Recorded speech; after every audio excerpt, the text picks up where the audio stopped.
Oi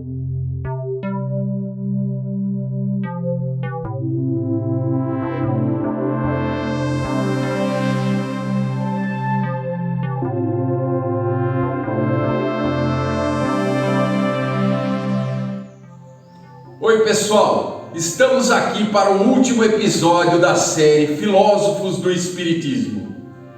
E hoje iremos falar sobre o educador brasileiro Ney Lobo.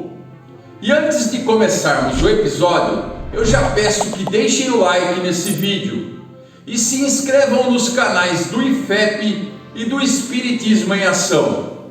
Ativem o sininho para receberem as notificações sempre que forem publicados novos conteúdos nos dois canais. E vamos ao conteúdo do vídeo de hoje.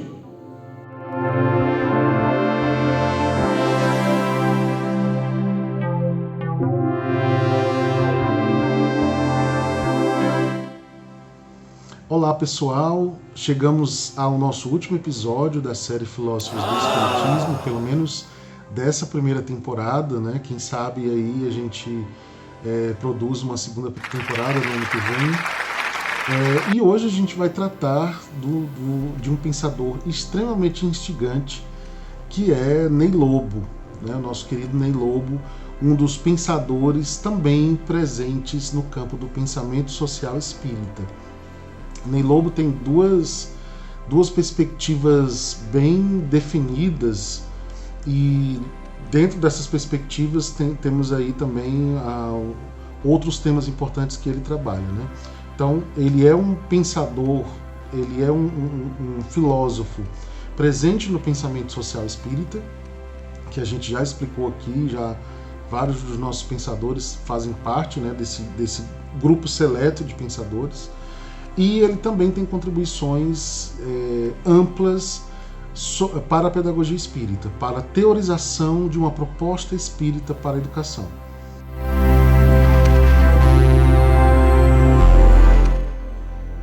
Ney Correia de Souza Lobo nasceu na cidade de Curitiba, em 24 de julho de 1919. Ele era filho de Heitor de Souza Lobo e Clotilde Correia Lobo. Sua formação religiosa foi a católica, e ele chegou a pertencer à Congregação Mariana. E foi na década de 1950 que ele torna-se espírita. Ney Lobo formou-se em Ciências, Letras e Filosofia pela Universidade Federal do Paraná, e também seguiu a carreira militar, formando-se na Escola Militar do Realengo, no Rio de Janeiro. Ele viveu sempre em sua cidade natal, afastando-se apenas por curtos períodos em virtude da carreira no Exército. Foi casado com Vitória Andolfato Albuquerque Lobo, com quem teve 5 filhos. Como educador, Ney Lobo foi professor no Colégio Lins de Vasconcelos, em Curitiba, onde também foi diretor por 11 anos. Nesse colégio, ele idealizou e projetou a Cidade Mirim, um conjunto de casas miniaturas de natureza comercial e política, com prefeitura e câmara de vereadores, templo ecumênico, estação de rádio, bancos e etc. E era dirigida por crianças eleitas por seus colegas em eleições diretas e partidos políticos escolares com programas bem definidos. Uma obra que eu já começaria citando de Ney Lobo é Filosofia Espírita da Educação, em 5 volumes, e que todos nós que estudamos sobre essa relação entre espiritismo e educação, sobre pedagogia espírita, queremos entender mais qual seria a proposta espírita para uma educação, é uma obra obrigatória, né, para que todos conheçamos essa perspectiva, essa proposta e o próprio pensamento do Ney Lobo a respeito dessas questões.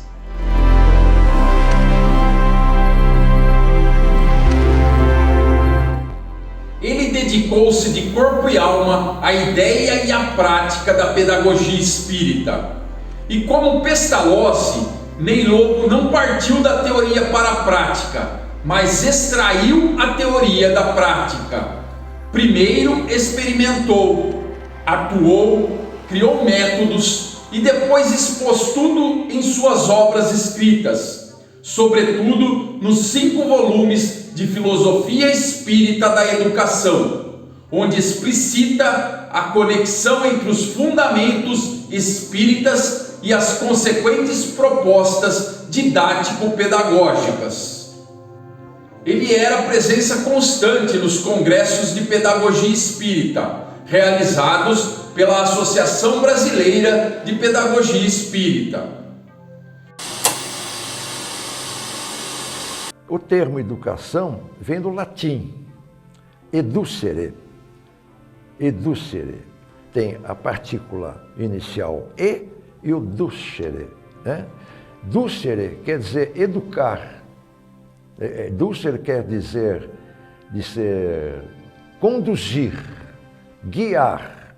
Assim nós vemos na língua italiana, duce é o chefe, é o que orienta, como foi Mussolini. Né? E o é uma partícula negativa, quer dizer, tirar, com perdão do pleonasmo, não é?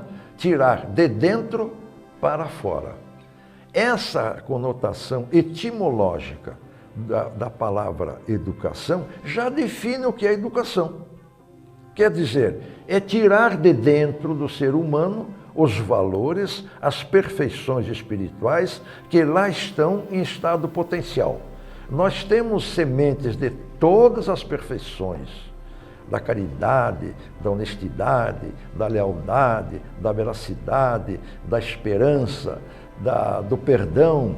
Todos esses valores espirituais estão no âmago de nossa alma em estado potencial, de sementes que Deus depositou no fundo de nossa alma, no próprio ato de criar o Espírito. Quando Ele criou o Espírito, pela sua total misericórdia, Ele colocou essas sementes no fundo de nossa alma, para que nós, com a nossa vontade, com o nosso esforço, passemos a germinar essas sementes, desenvolvê-las para que elas se transformem em atos, quer dizer, conduta, comportamento. Educação se revela na conduta e no comportamento através dos atos.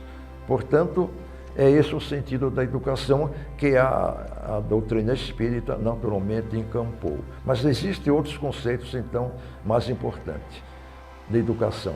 Para nós, é uma frase de Allan Kardec, que foi um grande educador e pedagogo francês em meados do século XIX, é o conjunto dos hábitos adquiridos. A educação é formação de hábitos.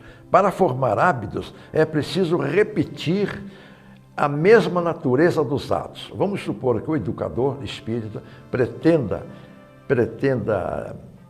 desenvolver a perfeição espiritual da veracidade, de falar sempre a verdade. Então ele induz por processos científicos, pedagógicos, escolares, para que esse educando repita sempre esses atos. Na repetição, forma-se o hábito. Formando o hábito, ele passa então a ser possuidor, portador daquela qualidade. Uma outra obra que eu considero completamente incrível e que eu particularmente foi um descortinar de uma nova perspectiva para mim, é essa obra que eu vou mostrar aqui para vocês, Filosofia Social Espírita. Essa obra foi a segunda obra que eu li quando eu estava já na academia, na filosofia, né, cursando filosofia, e eu era completamente novato no espiritismo, mas eu sempre tive aquela vontade de entender o espiritismo de uma maneira filosófica, de uma maneira sociológica, de uma maneira educacional, isso desde muito cedo. E aí os dois primeiros autores que eu entrei em contato com eles através da leitura foram exatamente Herculano Pires e Ney Lobo com essa obra. E eu fiquei completamente encantado, maravilhado de descobrir esses dois grandes pensadores, e aí eu pensei, poxa, a história do Espiritismo está repleta de grandes pensadores. Precisamos encontrá-los, precisamos lê-los, precisamos debater sobre eles, precisamos divulgá-los. Então, pensando nesse início da minha jornada até chegar aqui na série Filósofos do Espiritismo, eu vejo que a nossa série hoje cumpre esse papel de resgatar a memória e as ideias desses grandes pensadores. Então, eu só tenho a agradecer por isso, por essa oportunidade também.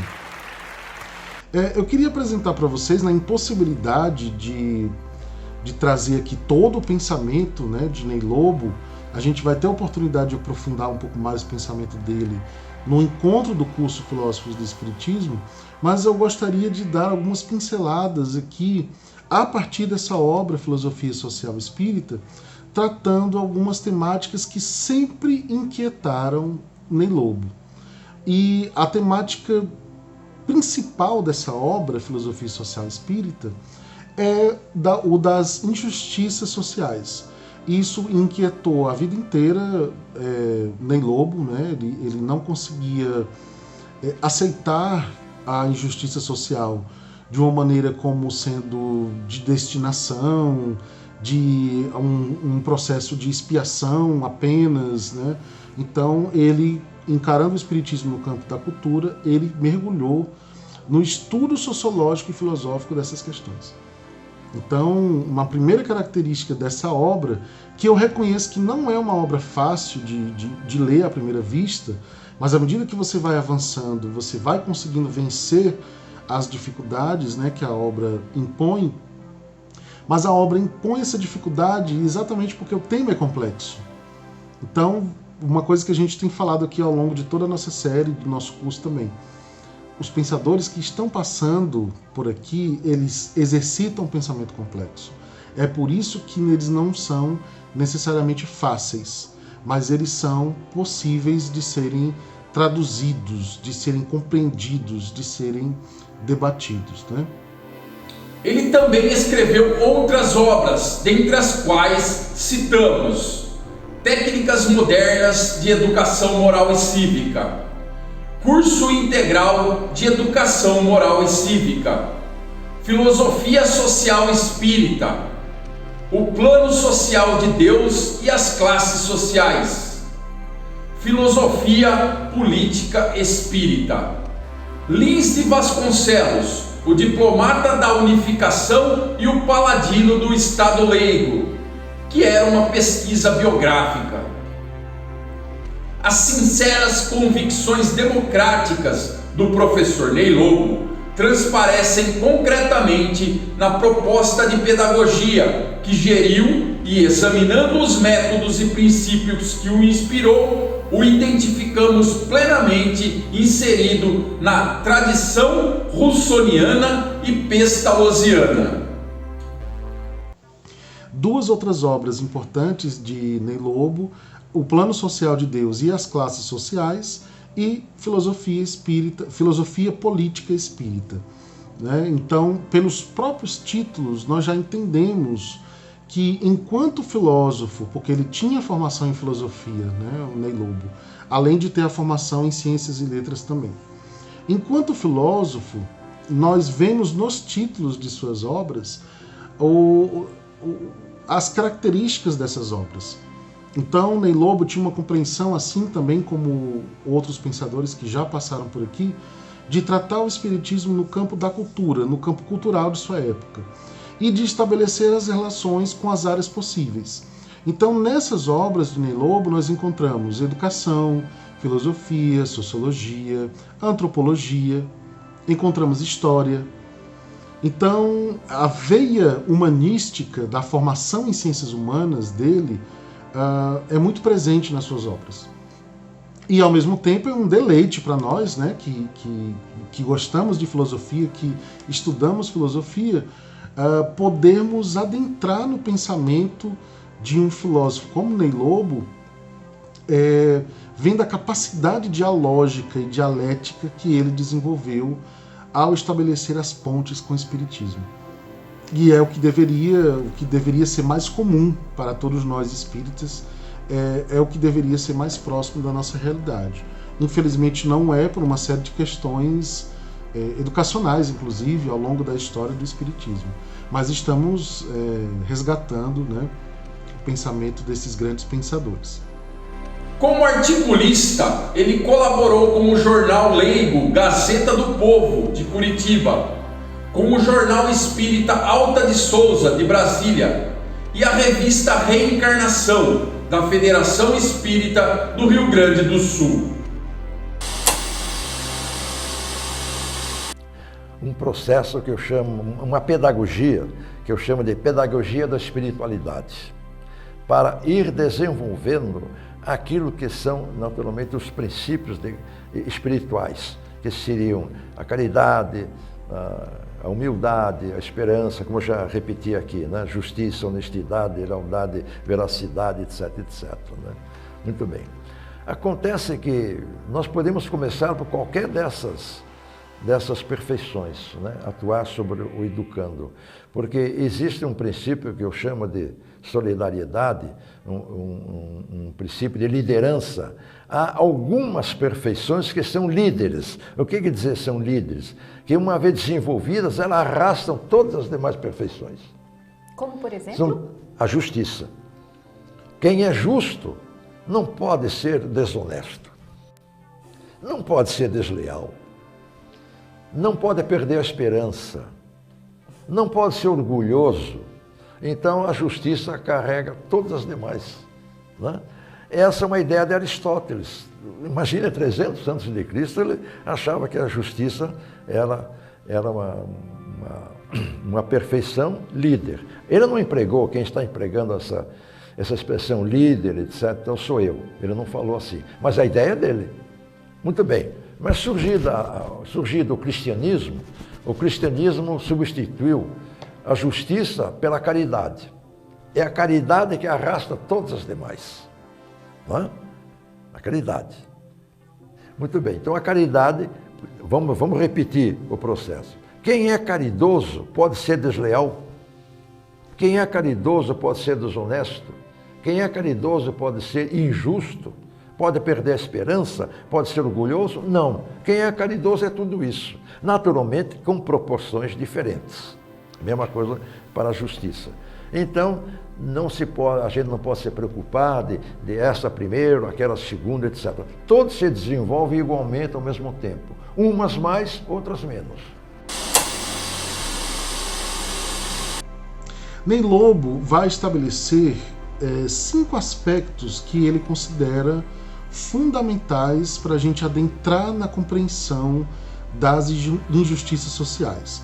O primeiro que ele destaca é a consciência da exploração econômica. Como é que essa exploração ela acontece, quais são os elementos que estão envolvidos, qual é a sua matiz, né? Como que ela se estabelece no meio social, criando um aspecto, inclusive, de naturalidade, né? Ao ponto da gente achar que a exploração do homem pelo homem, através das relações de trabalho, é uma exploração natural, quando na verdade ela tem um construto social, histórico, e ela se apresenta tão forte para nós porque exatamente ela está presente na história humana. Mas ela não é natural. Ela, na verdade, Ney Lobo vai tratá-la como antinatural. Quando a gente pensa no conceito de progresso espírita, a gente vê que numa sociedade justa, o próprio Kardec já falava sobre isso, né? Numa sociedade justa e igualitária, não há espaço para exploração, seja ela de qualquer tipo, né? Econômica, ética, dentro das relações, política, enfim. No segundo tipo de consciência que Ney Lobo nos traz, ele fala da consciência da miséria resultante, ou seja, a exploração econômica, ela automaticamente gera um processo de miséria, que também parece perene, que também parece natural, mas ele é forjado pela exploração econômica existente dentro do sistema capitalista. E quando ele vai tratar dessa perspectiva, ele trata da realidade objetiva. Não é uma inferência, não é uma dedução. Ele está olhando para a realidade, utilizando a lente espírita, além da lente espírita, também a lente da filosofia, da sociologia, para entender esse fenômeno da pobreza.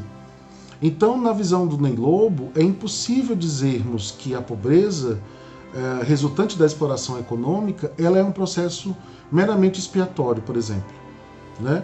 Está de acordo com Kardec, está de acordo com o Livro dos Espíritos, quando os espíritos respondem a Kardec dizendo que as desigualdades sociais são criadas pelo ser humano e não numa condição de essencialidade, né? Uma condição de que elas já existem porque precisam existir. Num terceiro nível de consciência, Ney Lobo nos fala da consciência do emprego antissocial das riquezas. Então, além da exploração econômica, histórica, entranhada no seio social, a partir das formas de poderes vigentes, né? E o poder econômico e político tem tudo a ver com essa perspectiva de Ney Lobo. Além da miséria resultante disso, nós ainda temos o emprego antissocial das riquezas, né? Então, uma grave concentração de renda, essa concentração de renda faz com que a pobreza se alastre ainda mais, né, aumentando o seu espectro da forma como vai atingir a sociedade, e ao mesmo tempo impede que parte da população consiga ter acesso a um bom trabalho, um bom estudo, uma formação mais ampla, melhores condições de vida em geral e etc. Então, esse emprego antissocial das riquezas tem a ver diretamente com concentração de renda, tem a ver diretamente com o que é feito com a riqueza produzida no mundo. E aí a gente tanto pode pensar do ponto de vista da riqueza que determinadas famílias ou pessoas individualmente produzem, mas isso também tem a ver com o emprego antissocial das riquezas estatais, né? Das riquezas que são produzidas por um país, por exemplo, um determinado país pode ter um PIB excelente, mas esse PIB não ser revertido em forma de progresso social, em forma de investimento social para a população, né? Então, Ney Lobo também trata dessa questão. A quarta consciência que Ney Lobo nos traz é o da indiferença do Estado liberal, que é exatamente a consequência desse último ponto que eu citei, né? Na visão do Ney Lobo, o Estado atual ele é liberal, ele atende aos anseios liberais e neoliberais. Então, ele não atende aos anseios sociais, ele não atende aos anseios educacionais, ele não atende aos anseios espirituais. Ele atende aos processos liberais em dois níveis principais, né? O nível econômico, como a gente já tem falado, e o nível político. E aí, entendendo política aqui, não só como política partidária, mas política enquanto a vida como um todo. A política está sendo feita pelos detentores de poder de maneira que essa forma de fazer política define nossa vida, define os nossos direitos que são dados ou retirados, né? Historicamente isso acontece, e define inclusive a nossa qualidade de vida. E Ney Lobo vai fazer um alerta para essa questão também, porque o objetivo do Estado deveria ser outro, né? Deveria ser cuidar da população no sentido mais amplo do termo. E por último, a quinta consciência, ele fala da consciência da comoção dos oprimidos. Entender que existem opressores e oprimidos, na visão do Ney Lobo, independe de ideologia, seja qualquer ideologia que você utilize para a sua vida, né? Para pensar sobre o mundo, se comover com os oprimidos deveria ser uma regra para todos nós, sobretudo nós espíritas. Porque o fato é que existem oprimidos, o fato é que faltam oportunidades desde cedo para a vida das pessoas em geral, né? Uma parcela grande da população sofre com a falta de oportunidades e uma parte dessa parcela ainda está num processo de miséria, de empobrecimento, que de tempos em tempos esse processo se afunila, como o que a gente está vivendo agora, por exemplo, no Brasil e em diversas partes do mundo também. Então, essa comoção deveria, na visão do Ney Lobo, nos trazer uma perspectiva de reação, enquanto cidadão, enquanto agente político, que todos nós somos agentes políticos, né? Nós precisamos resgatar o conceito de política da lógica político-partidária apenas, né? Aristóteles, quando pensou no conceito de política, pensou a vida na polis, né? Então nós somos agentes políticos porque nós atuamos em todas as áreas da sociedade, da educação à empresa, do partido político, que também a política passa por ele, obviamente, né? Mas do partido político à associação de moradores, de uma assembleia a um grupo de um condomínio, por exemplo, uma associação de condomínio. Então a vida ela é política naturalmente. Então pensadores como Ney Lobo tinham consciência disso. E ao tratar essas temáticas, eles esperam de nós um despertamento da nossa consciência para esses aspectos de olhar a realidade e entender o que a gente precisa fazer enquanto sociedade, né, para que a gente possa transformar. Não é uma transformação rápida, não é uma transformação imediata, mas é uma transformação necessária. E espiritualmente falando, quando a gente fala em transformação, a gente não pode deixar de citar, né, a necessidade evolutiva, a necessidade do progresso. Então, como pensar em progresso? Fazendo um bate-bola com essa obra do Ney Lobo, Filosofia Social Espírita, como pensar em progresso em um mundo com tanta desigualdade social, com tanta desigualdade moral, né? Moral que eu digo no sentido da vida de relação. Então nós vivemos ainda num mundo cheio de preconceitos, cheio de homofobia, de machismo, cheio de tentativas de fundamentar a opressão que existe. Nós vivemos num mundo em que, em plena pandemia, nós temos pessoas negacionistas atuando no mundo inteiro. Enfim, como pensarmos em progresso sem encararmos, enquanto espíritos encarnados, essas questões? No dia 28 de agosto de 2012, no Hospital Santa Casa, em Curitiba, Ney Lobo foi submetido a uma angioplastia e não resistiu à cirurgia. Ele tinha 93 anos de idade e seu corpo foi sepultado no Cemitério Municipal São Francisco de Paula. Ney Lobo deixou seu legado como sendo um dos pioneiros da pedagogia espírita no Brasil. E seu trabalho é e ainda será material de estudo por muitos anos para todos os que se dedicam à nobre arte da educação. Então, para encerrar a minha fala desse episódio, e que também é um encerramento da nossa série, né, a marca registrada de todos os pensadores que por aqui passaram, inclusive o nosso querido Ney Lobo, é pensar na atuação do Espírito encarnado. Todos eles e elas trouxeram para nós essa lição, seja como pensadores, como Ney Lobo, seja no sentido de um ativismo voltado para a vida cotidiana, como Anália Franco, mas nem por isso ela deixou de ser uma grande pensadora também, seja para uma preocupação com a vida das mulheres, por exemplo, como foi o caso da Amália Soler, né? uma mulher completamente conectada com o seu tempo histórico e social e alinhando o espiritismo com uma atuação no mundo em prol de um mundo mais justo para as mulheres. Isso só para citar aqui alguns exemplos, né? Então, a mensagem que eu gostaria de deixar para todos nós que temos acompanhado, além de muita gratidão, é essa mensagem de que somos espíritas, ok, mas somos espíritos encarnados. E enquanto espíritos encarnados, nós precisamos atuar para as transformações necessárias no mundo. Temos a filosofia espírita como uma poderosa aliada e precisamos utilizar esse poder de transformação, de questionamento do que está posto, que a filosofia espírita nos traz.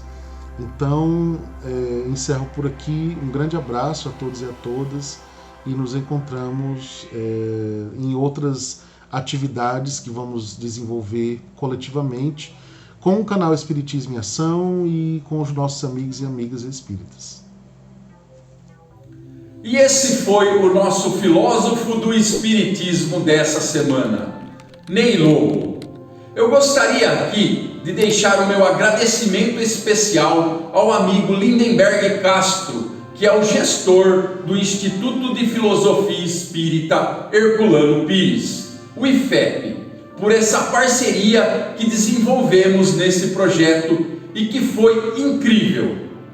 Além da série que encerramos aqui com esse vídeo, também levamos ao ar de modo simultâneo nos 2 canais outras 10 lives no curso Filósofos do Espiritismo, onde aprofundamos um pouco mais sobre a história e os pensamentos dessas personalidades que passaram por aqui em nossa série.